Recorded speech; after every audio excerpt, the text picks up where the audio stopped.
আমি তো কাজে ছিলাম, অফিসে ছিলাম, অনেকে ফোন দিয়েছে, তোর ভাই দরজা খুলতেছে না।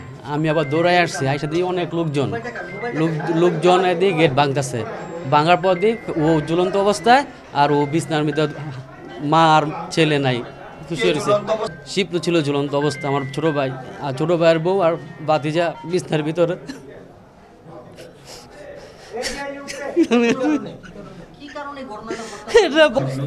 লাস্ট কালকে রাত্রে 12টা বাজে আমার সাথে কথা হয়েছে। আমি আমার বাসায় গেছি, আমার বাসাতে বাইরে এবার বলছি 12টা বাজে তুই বাসা যাকে, আমি বাসায় যাই গা। ঠিক আছে, আমার একটু কাজ আছে সামনে, ওতে কাজ সাইরা আমি বাসায় চলে যাব। এই আমার সাথে কথা শেষ করতে, আর কোনো কথা নেই। সমিতি তো ওই যে বউবাজার সমিতি আসছিল, রমজান মিয়ার এখানে কাজ করতো, ওটা তো আরো 5 বছর 6 বছর আগের ঘটনা। টাকা পাইতাম, আমগো টাকা দেয় নাই রমজান মিয়া। হেডালিয়া তো অনেক মিটিং মিছিল হয়েছে, কিন্তু টাকা পয়সা পাইনি। এই ঘটনায় শিবলুরে চাপটা ম্যানেজার আসলো, ও এইসব আমগুলোকে থাকতো সব সময়। আমরা টাকা লেগে অনেকক্ষণ গেছি, অনেক জায়গায় গেছি, টাকা পাইনি। এখন আজকে ও কি বিষয় নিয়ে মারা গেছে আমরা জানি না।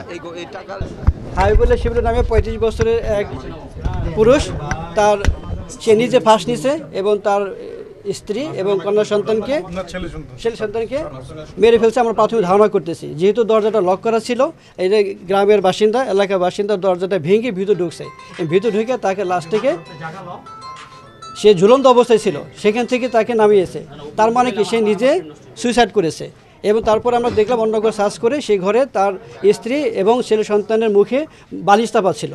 আমরা ধারণা করছি সে নিজে তার স্ত্রী এবং তার সন্তানকে বালিশ চাপাতে মেরে নিজে সুইসাইড করেছে।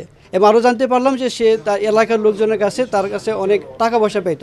সে আগে রমজান সমিতি নামে একটা সমিতি সদস্য ছিল, করোনার সময় সেই ম্যানেজার ছিল, সেই সমিতিটা বন্ধ হয়ে যায়, যার প্রেক্ষিতে এখানে অনেক গ্রাহক ছিল। সেই গ্রাহকরা তার কাছে এবং তার মালিকের কাছে হয়তো টাকা পয়সা পেত, এই যার কারণে, এবং তার কোনো আয় রোজগার, কোনো ইনকাম ছিল না, যার কারণে সে অন্য কোনো উপায় না পেয়ে নিজে আত্মহত্যা করেছে এবং তার স্ত্রী এবং সন্তানকে মেরে ফেলেছে। এটা আমাদের প্রাথমিক ধারণা। তারপর আমরা সুরধার করতেছি, আমরা লাশকে আমরা এখনই পোস্টমর্টমের জন্য আমরা হাসপাতালে প্রেরণ করব, তারপরে বিস্তারিত জানা যাবে আসলে মূল ঘটনা কী ছিল। এই ঘটনায় আসলে আমরা এই যে হাবিবুল্লাহ শিবলুর যে ভাই, তার সাথে কথা বলেছি, এবং তার যে শাশুড়ি, তার সাথে কথা বলেছি। তাদের কোনো অভিযোগ নাই, তারা কাউকে সন্দেহ করতেছে না। তারপর আমরা একটা মামলা রুজু করব, মামলা রুজু করে আমরা পোস্টমর্টম রিপোর্ট করব, তার পরবর্তী জানা যাবে আসলে ঘটনা কি।